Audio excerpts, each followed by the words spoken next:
Hola chicos, hola chicas, tal y como os dije cuando empecé, iba a dividir estos vídeos de la Segunda Guerra Mundial entre causas, desarrollo y consecuencias.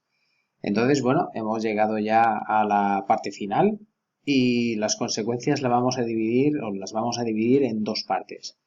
Por un lado va a estar la paz, la firma de la paz, el armisticio, cómo se soluciona este fin de la Segunda Guerra Mundial. Y las consecuencias, las distintas consecuencias que ocurren tanto a nivel económico, demográfico, político y territorial. Así que en primer lugar nos vamos a ir a la paz. Y si damos aquí vemos dónde están los efectos. Yo diría que el efecto de la paz está por aquí. Si quiere ir, claro está. Si quiere ir. Vamos, que tú puedes.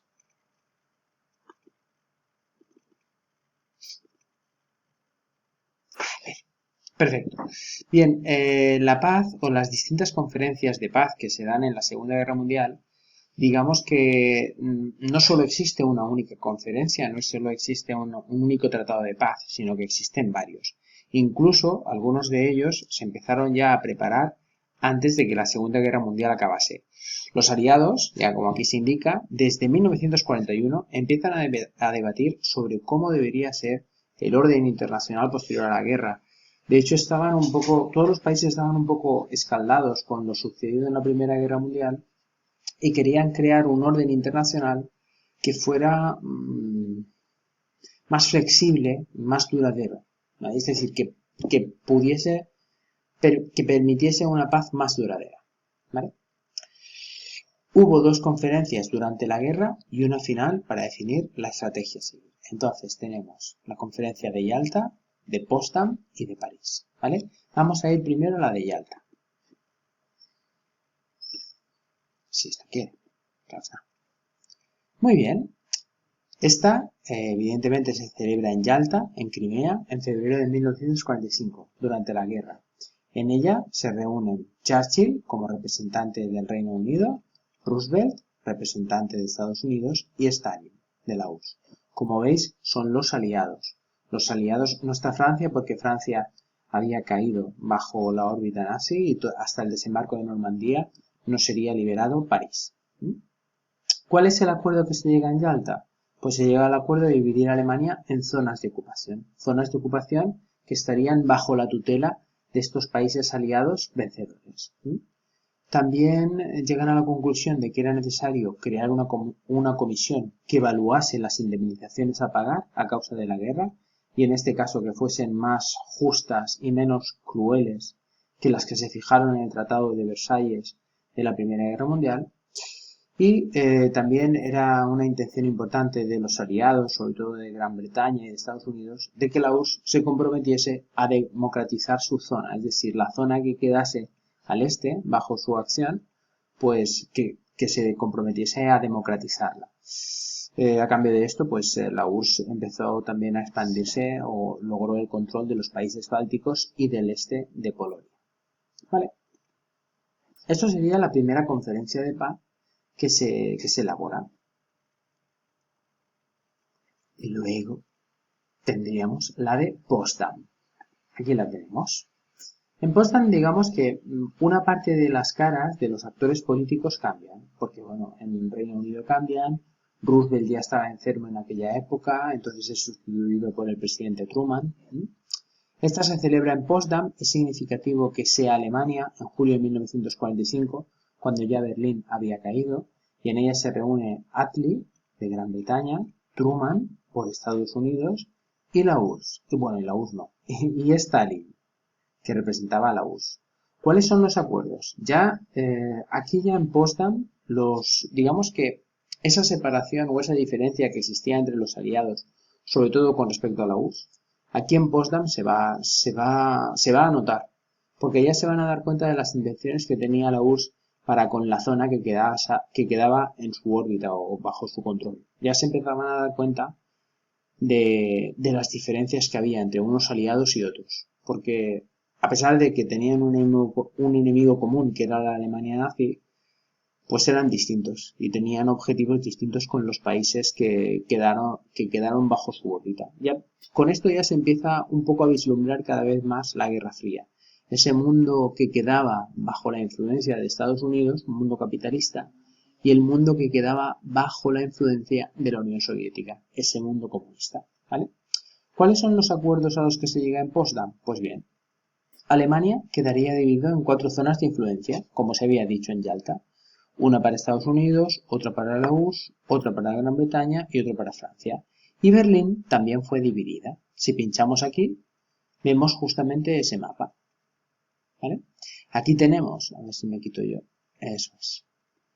Aquí tenemos el mapa de Alemania y vemos cómo Alemania está dividida. Una parte queda para la Unión Soviética, ¿vale? Berlín controlado.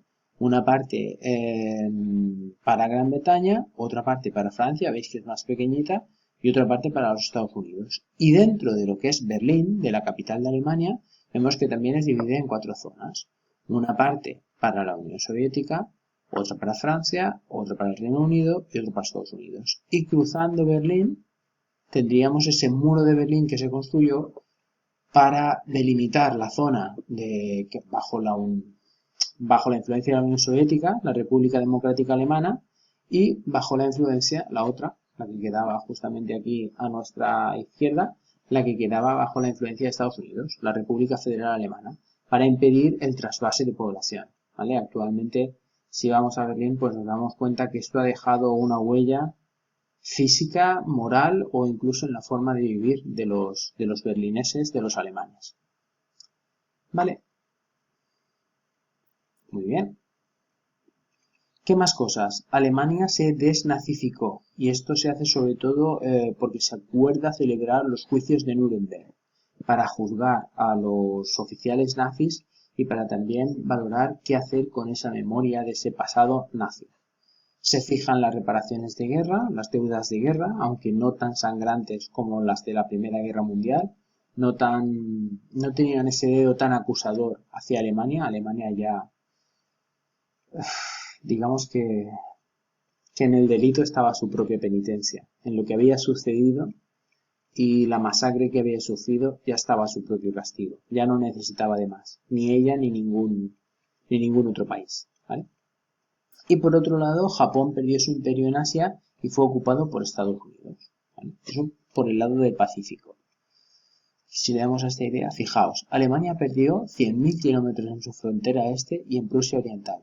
Las más beneficiadas, los países más beneficiados, evidentemente van a ser la URSS y Estados Unidos. La URSS gana territorios del este de Polonia, el sur de la isla Saharín, las islas Kuriles e influencia en Europa Oriental. Por lo tanto, vemos que gana influencia en las zonas del Pacífico y en las zonas de Europa. Estados Unidos ocupa Japón e impulsa su democratización, una parte de Corea y una gran influencia sobre Europa Occidental. Cada vez más, y gracias a estas particiones, se empieza a vislumbrar el mundo de la Guerra Fría, un mundo entre dos gigantes económicos y políticos que van a ser los Estados Unidos y la Unión Soviética, que no van a tener un enfrentamiento directo, pero sí van a chocar para conseguir una mayor influencia en el mundo. ¿Vale? Quitamos esto y nos vamos finalmente a la última de las conferencias de paz, la de París.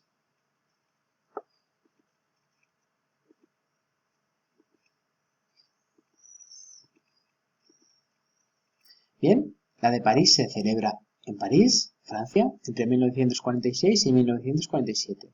Aquí revisan todos los acuerdos anteriores y firman acuerdos y tratados de paz con países que habían apoyado a la Alemania nazi, como Italia, Rumanía, Hungría, Bulgaria, Finlandia.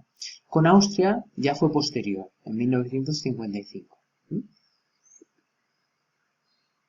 Bueno, pues ya tenemos esta paz organizada, no ha sido tan sangrante, de hecho cada vez más, digamos que se empieza a fraguar una voluntad de entendimiento entre Francia y Alemania, que fueron los países europeos que más se odiaban, y después de que Europa quedase arrasada, Europa empezó a comprender que necesitaba cooperación, y claro, es que había tocado fondo. O sea, si no la necesitaba, estaba obligada a cumplirla.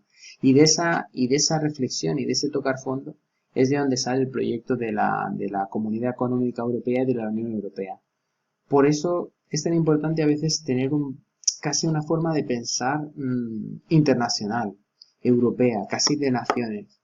En un mundo donde a veces miramos siempre a nuestro pueblo, a nuestra comunidad, donde el nacionalismo nos separa más que nos une, creo que valdría la pena mirar ese tipo de movimientos, estos proyectos europeos o proyectos como el de la ONU, porque creo que nos pueden ayudar mucho de cara al futuro. Nos puede ayudar mucho a abrir nuestra mente, mirar hacia otros países, mirar otras cosas. Incluso la crisis del COVID nos ha hecho ver que si no tenemos un pensamiento global no vamos a solucionar los problemas que tiene la humanidad. Y es curioso como a veces la historia siempre nos lleva a un punto cero y volvemos a empezar otra vez y a veces es un poco desalentador. A ver si aprendemos ya. En fin. Y luego aquí tenemos un rayo de esperanza, la ONU. Y este rayo de esperanza justamente es que se crea la ONU, las tres grandes potencias aliadas consideraron necesaria crear una organización internacional, la Organización de las Naciones Unidas. Era heredera de la antigua SDN, la Sociedad de Naciones, que, como sabéis, fracasó por falta de apoyos. Celebran la Conferencia de San Francisco, en este caso en Estados Unidos, también significativo, ya empiezan a cambiar estos lugares, en junio de 1945, y representantes de más de 50 países redactan la Carta Fundacional de la Organización de las Naciones Unidas, ONU. ¿Cuáles son los objetivos de la ONU?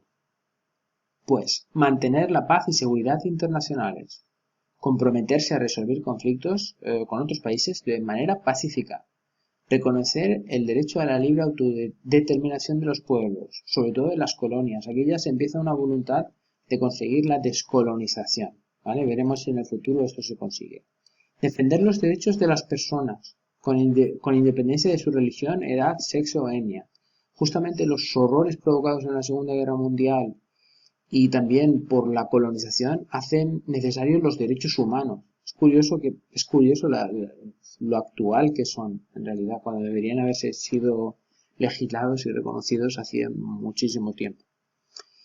Participar en la cooperación pacífica entre países con organismos específicos como la FAO, la OMS, tan conocida actualmente, la Organización Mundial de la Salud, la UNESCO, la UNICEF, la OIT, es decir, distintos organismos que se ocupan del trabajo, de la infancia, de la educación, de la cultura, de la agricultura. ¿Y cuál es la estructura de la ONU? Pues por un lado tenemos un Consejo de Seguridad formado por unos grupos, por unos países que son fijos, Estados Unidos, Gran Bretaña, Francia, la Unión Soviética, actualmente Rusia, China, toman decisiones más importantes y tienen derecho al veto de alguna decisión. Todos los países forman parte de una Asamblea General y esta lo que hace es emitir recomendaciones al resto de países y la ONU está dirigida por un secretario general, actualmente el portugués António Guterres. Siempre se intenta que el secretario general sea de un país no extremadamente influyente para que no pueda beneficiar a un país en concreto, es decir, que no sea, no sé, un estadounidense o un ruso, sino que sea de un país, no vamos a decir menor, pero sí un país que no esté en primera línea económica o en primera línea política, ¿vale? De la misma manera que pienso lo que pensaba y lo que sigo pensando del proyecto europeo, también pienso exactamente igual del proyecto de la ONU. Aunque hay mucha gente que ridiculiza o habla de que es un proyecto estadounidense, creo que valdría la pena que todos nosotros, a nivel individual y toda la humanidad a nivel general, apostase por proyectos de carácter internacional y de cooperación entre países. Creo que las cosas nos irían bastante mejor. Bueno, y con este mensaje pacifista y con este mensaje de esperanza, de momento lo vamos a dejar aquí en la Organización de la Paz y en un próximo vídeo nos meteremos un poquito más con las consecuencias variadas.